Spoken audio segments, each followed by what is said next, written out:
And for the first time, scientists have cloned embryonic stem cells from human skin cells. It's a step toward the development of replacement tissue to treat diseases. But could it also hasten the day when it'll be possible to create cloned human babies? It's really exciting. It's also not as controversial as you would think that it sounds. Yes, it is using female human eggs to create something that you take embryonic stem cells from, but it is not the same as creating a human embryo. Now, of course, the big objection, the big moral objection to using embryonic stem cells is that you have to create and destroy a human embryo to extract them, and that, of course, the argument is that's a human life or a potential human life, so therein lies the problem. Now, this is quite different.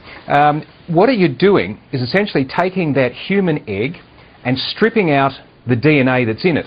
You then take a piece of skin tissue from an adult, let's say that it's me, and you put that DNA into that empty human egg. You then apply some chemicals, you induce a reaction, and it starts to create something on its way to being a human embryo. But it stops. It's something that's called a blastocyst, which is essentially a bunch of cells.